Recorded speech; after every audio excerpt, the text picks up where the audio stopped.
inside yourself. Knowing the techniques of lucid dreaming while awake does not interfere with your ability to sleep. The benefit only comes from practical exercises.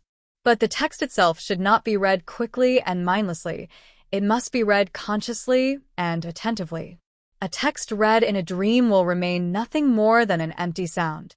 The main rule: any incongruities, whether in a dream or in reality, should alert you and wake you up. If even absurdities no longer wake you, then something needs to be done about that. What exactly should be done? Don't just look at reality like a movie, see it. To truly see, you must pay attention. But how do you pay attention? This movie is not on a screen, you are inside it. Therefore, your attention must be inside you, not outside. You must observe what's happening around you from within yourself. As you know, your pure eye is your attention and nothing more. Everything else is layers upon it.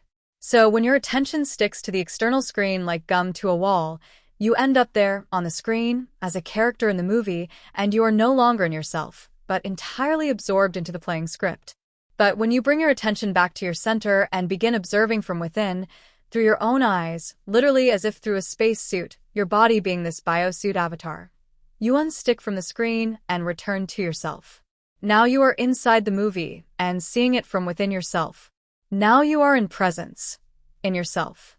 If you read all this mindfully and simultaneously practiced it, then you should already understand what presence means. You are present when you are in yourself. But there is also another screen, the inner one, when you are too much inside yourself, lost in your thoughts. Though even then, your attention isn't necessarily within your body because your thoughts are also outside, in the informational field that you are connected to, wandering through it via the interface of your brain. To come back to yourself, you need to ask yourself, what am I thinking about? What state am I in? What is troubling me? As soon as you ask these kinds of questions, your attention immediately shifts back to your center, into presence. Then, you may still wander in your thoughts, but at the same time, observe yourself from within. You can do this. Likewise, to enter presence in relation to reality, you must ask yourself, where am I? What's happening around me? Around me, because I am inside all of this, not outside, stuck with my attention on the screen. And don't ask these questions passively, but with wide open eyes from inside your avatar. What on earth is going on here? But these kinds of questions won't even occur to you unless you have developed the habit of asking them. And to build that habit, you must set a clear intention.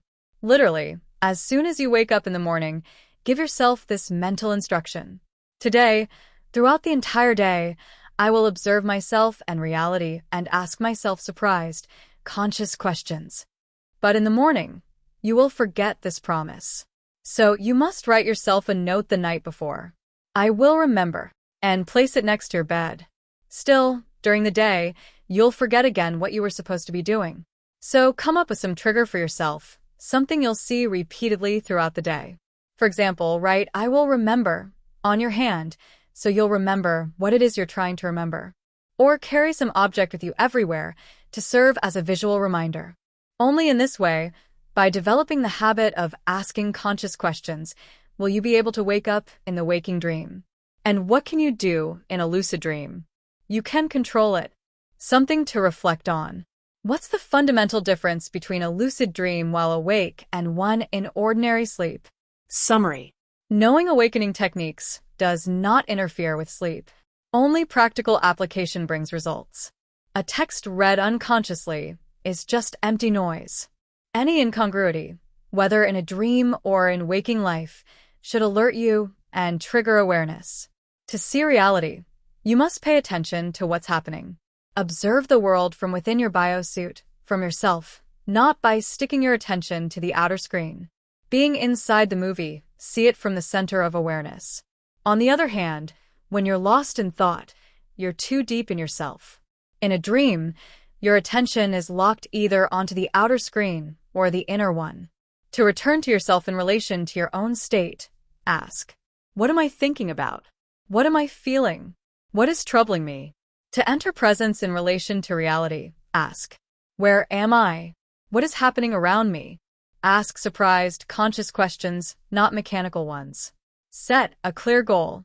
I will observe myself and the world and ask curious, alert questions. Create triggers and reminders that will be in sight throughout the day. Questions and feedback. Looking through your own eyes. That's the realization. I could never figure out where the point of awareness is between the screens, but now it's like, bam. You return behind your eyes and see through them. Often when talking to someone, one time it feels vivid, another time not really. You catch yourself realizing that you're watching from within. Hard to explain, really feels like you're watching a movie from inside yourself. I used to set my phone lock screen to "Don't sleep." Every time I picked up my phone, I'd see that phrase and use it for training. Now it's automatic.